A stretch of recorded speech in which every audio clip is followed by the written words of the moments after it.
નમસ્કાર કલમ યુદ્ધ સમાચારની સાથે હું છું આપની સાથે પાયલ બાંભણિયા। તો જોઈએ આજના મહત્વના સમાચારમાં।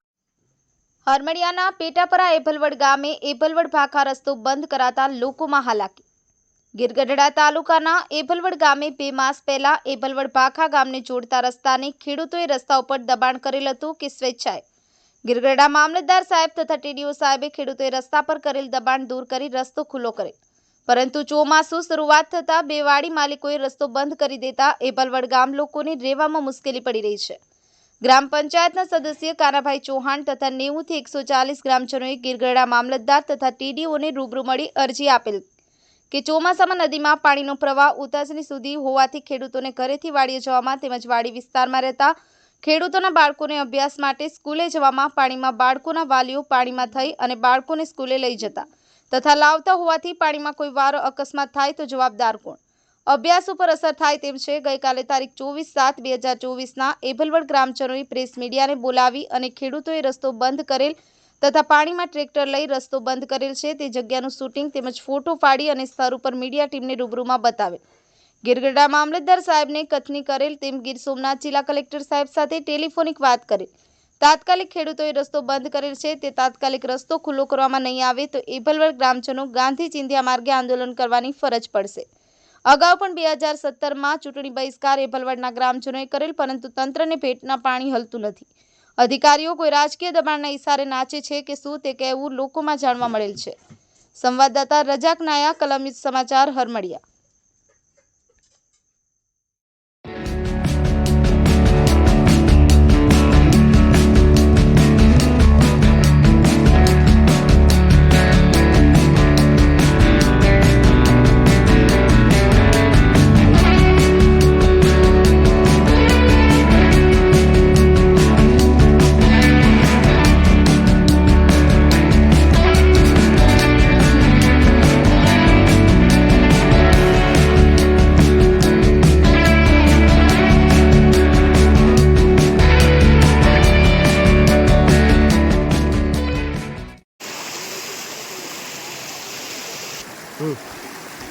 સાહેબ આપનો પરિચય લગતસિંહ દળુભાઈ ત્યાર યાપણવા રહેવાથી ને અહીંયા અમારે એવું છે કે ચોમાસું આવે અમારે મુશ્કેલમાં મેકાઈએ છીએ, બરોબર?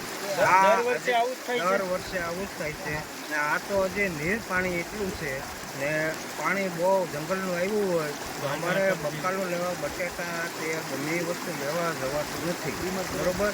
એ કારણે મારે મુખ્યમંત્રીને એટલું જ કહેવું છે કે આ રસ્તાનું ગમે એ મુશ્કેલ કરો ને અમને આમાંથી ઉકેલ આપો।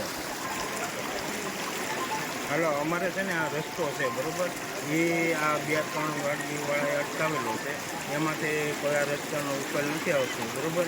એને કારણે અમારે આ પાણીમાં ઘોડાપૂર આવે છે ને એ પાણીમાં અમારે આવરો જવરો ચાલુ રહે છે। અમારે શું કરવું છે એનો સરકાર ઉકેલ આપે।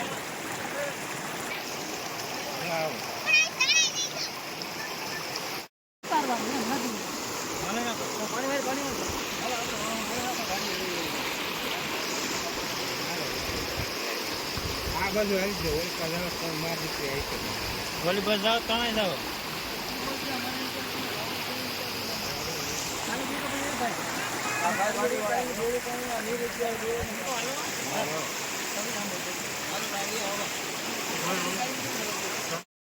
તમારું શુભ નામ બોલશો? મારું નામ કાનાભાઈ રમભાઈ ચૌહાણ મારું નામ છે।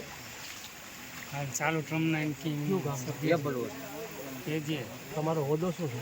મારો તો હું પ્રતિનિધિ તરીકે પ્રતિનિધિ શેના?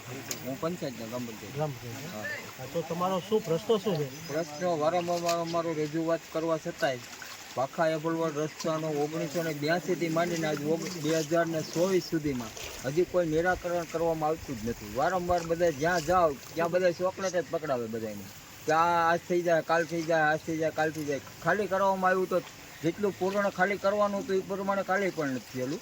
તમે જો આરુબરું જોયેલું, પહેલી માપણી સ્થિતિ જે કરાવેલી છે એ અનુસાર જરાય ખાલી કરવામાં જ નથી આવ્યું, દબાણ હટાવવામાં જ નથી આવેલું। જે માપણી કરી છે તો એમાં કોઈ ગામના વ્યક્તિઓ કોઈ હતા હાજર પણ એની રીતે જ માપણીઓ થાય છે। કોઈ ગામ વ્યક્તિઓનો કોઈ બી નાગરિક હાજર ત્યાં રહેતો નથી, એની રીતે ત્યાં જાય તો એ લોકોને પણ કાઢી મૂકે છે। એટલે એની રીતે જ માપણી કરીને અજનિશાનું નક્કી કરીને ઉયા જાય એ પ્રમાણે ખુલ્લું થયું પણ જે પ્રમાણનું કાયદેસરનું ખુલ્લું કરવામાં આવવાનું જોઈએ, ખુલ્લું થવું જોઈએ, એ પ્રમાણનું કાયદેસરનું ખુલ્લું થયું નથી હજી હાલમાં. ને હજી એમનામ જ છે. હાલમાં ખુલ્લું થયું હતું તો ખુલ્લું થયું તો એ ગેટ બનાવી નાખ્યું, જાળી મારી દીધી ને પીડિયા ખોલી નાખ્યા. ને હાલમાં એ રસ્તો અટાણે હાલમાં બંધ છે. ને હાલમાં તમે જોવો છો તમારી સામે છે કે કેવી હાલી કે 20 કિલો ખાતર ખેડૂને વાડીએ લઈ જવું હોય ખંભા ઉપર ઉપાડી તો પણ અહીંયા કોઈ કર્મચારી અમને ખાલી 20 કિલો એક ફરું ખાતર જો ઉપાડી નક્કી જાય ને ખાલી હાલીને નક્કી નહીં તો અમે એને કહીએ અમે એને માપી દઈએ. અમારે આ દરરોજનું થયું એમ, એક દિવસનું નહીં. દિવસમાં સવારમાં આટો મારવા જવાનું, બપોરે બૈરામાં ભાત લઈને આવે, ખેડૂત ભીખોરી રહી વાળીએ. તમે આમ જોવો હાલમાં ઘડિયા પાણી છે, અમે કઈ રીતના જવાનું? પાણી તમારે જોવું હોય તો તમે જોયું છે ઠેઠ સુધી, તો આમાં કેમ જવું? તમે જે રસ્તાની વાત કરો છો એ રસ્તો ક્યાંથી ક્યાં સુધી જાય છે રસ્તો? આ રસ્તો એબલવડથી ભાખા સુધીનો તમે આગળ પણ બની ગયો છે, હાલમાં મોજૂદ છે. બધા કર્મચારીને બધાને ખબર જ છે કે આગળ બની ગયો. અહીંયા જ આ 2-3 ખેતરમાં જ અટકેલો છે, બધાને ખબર છે. વાડી વિસ્તારમાં કોઈ રહેણાંક કોઈનું છે? બાળકો ભણે હા છે? હા, ભણવા રોજ આવે છે. ને અહીંથી હરમડિયા ભણવા જાય છે. કેશુભાઈની દીકરી છે, વાડિયાથી ભણવા જાય. હાલમાં એનું ભણતર બગડી રહ્યું છે, આ રસ્તો નથી એને કારણે. એને હોસ્ટેલમાં રાખે, કારવે ભણવા પ્રાઇવેટ સ્કૂલની અંદર બેહાડે તો એની પાસે કેપેસિટી ફી ભરવાની નથી. તમારે ત્યાં પણ જવું હોય તો તમને છૂટી. તો વાડી વિસ્તારમાં જે લોકો રહે છે સાજા મંદા થાય છે અત્યારે ચોમાસામાં તો એ બધા મરી જાય, બીજું તો શું થાય? એનું કઈ ઈલાજ જ નથી.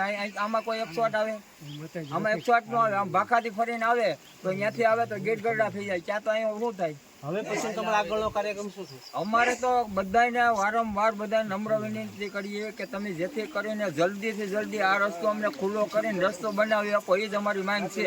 બીજી કાંઈ અમારી માંગ નથી. પણ આવી રીતે આજે 1982 થી માંડીનો પ્રશ્ન છે, 2024 આવી તો પણ હજી આનો પ્રશ્ન નિરાકરણ કોઈ કરવામાં નથી આવ્યું. ને વારંવાર લેખિત મૌખિત બધી અરજીઓ આપેલી છે. અમારી પાસે એક બાસ્કુ ફાઇલ ભરેલી છે અને હજી 2 દિવસ પહેલા પાછી આપેલી છે, તો પણ એનું કોઈ નિરાકરણ કરવામાં આવતું જ નથી. અત્યારે કોઈ અધિકારી સાહેબને ટેલિફોનિક વાતચીત કરી લીધો? ટેલિફોનની વાત કરો તો ફોન જ ન ઉપાડે તો શું કરવાનું? સરપંચને તમે ફોન કર્યા, 15 દિવસથી સરપંચને કીધું કે તમે અહીંયા આવો, આ જોવો અને આનું નિરાકરણ કરો. 15 દિવસ ક્યાં? તો હાલમાં 15 દિવસની અંદર સરપંચ અહીંયા આવી શક્યા નથી. ને 15 દિવસથી ખેડૂત બધા ઘરે છે.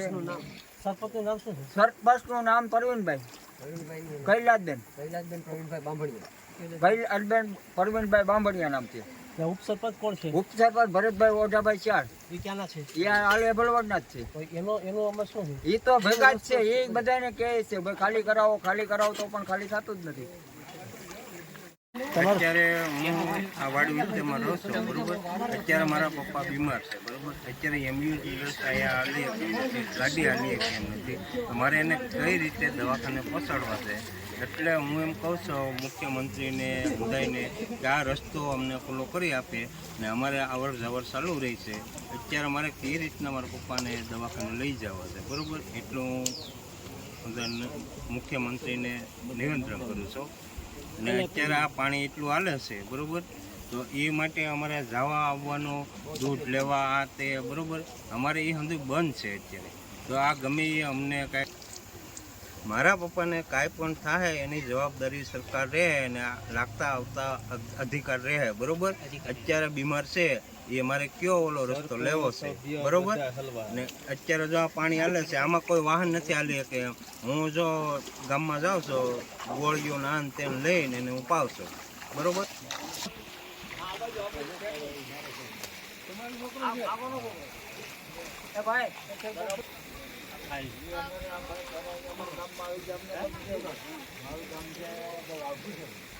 શુભ નામ બોલશો? મારું નામ વિનુભાઈ સાવલિયા છે. કયું ગામ? ગામ એબલવડ. તમારો પ્રશ્ન શું છે? અમારો પ્રશ્ન છે સાહેબ, આ રસ્તો જે છે હમણાં 2 મહિના પહેલાં ખાલી કરાવેલો ગ્રામ પંચાયત દ્વારા અને પેશકદમી માટે હતી, ખાલી કરાવેલી છે. છતાં પણ અત્યારે ચોમાસું આવ્યું અને એ લોકોએ બંધ કરી દીધો છે. ખુલ્લો કરાવવાની અમારી માગણી છે. તો મામલતદાર સાહેબ સીડીઓ સાહેબને જાણ કરેલી? હા કરી, ઘણી વખત કરી છે. લેખિતમાં કલેક્ટર સાહેબને તો રૂબરૂમાં પણ મળી આવ્યા છે. મામલતદાર સાહેબ આ સ્થળો પર આવી જોઈ ગયા તો અત્યારે આ લોકો શું કહે છે તમારે? પણ એ લોકોનો કોઈ પ્રતિક્રિયા અમારી પાસે નથી. જે લોકોએ બંધ કરી એની કોઈની પ્રતિક્રિયા નથી. પણ અમારી તો માગણી છે કે આ રસ્તો જે છે, આ અમારો 32 ખેડૂત, આ રસ્તે અમે 32 ખેડૂત છે, 32 ખેડૂત એને દરરોજ 2 વખત આવવું પડે ને 2 વખત જવું પડે, તો આ પાણીમાં હાલવું કેવી રીતે? આગળનો કાર્યક્રમ હવે તમારો પછી શું છે? આગળનો કાર્યક્રમ જો આ રસ્તો શરૂ નહીં થાય, આ પેશકદમી ખાલી કરવામાં નહીં આવે અને હાલવાની વ્યવસ્થા નહીં કરવામાં આવે તો અમે ગાંધી ચિંતા માર્ગે ઉપવાસ આંદોલન કરવાના છે. કોઈ રાજકીય નેતાને કે તમે જાણ કરેલી ગઈ? ઘણી વખત ટેલિફોનિક જાણ કરેલી છે, લેખિતમાં જાણ કરેલી કોને છે, કોને કરેલી છે? ધારાસભ્ય અને સંસદ સભ્ય બંનેને જાણ કરેલી છે. એનો પ્રતિક્રિયા એ લોકો એમ કહે કે અમે આગળ જાણ કરી દેવું એટલે થઈ જાય. પણ હું તો ચેલેન્જ કરું છું એ લોકોને, રાજકારણી લોકોને, પ્રધાનોને કે ગમે તે હોય, સંસદ સભ્ય, ધારાસભ્ય, એ જો સુરવીના દીકરા હોય તો આ રસ્તા ઉપર 2 વખત જાય ને 2 વખત આવે, અને આવે તો અમારે આ રોડ જોતો નથી. 2 વખત આ રોડ ઉપર આજની તારીખમાં આવે અને આમાં હાલી બતાવે.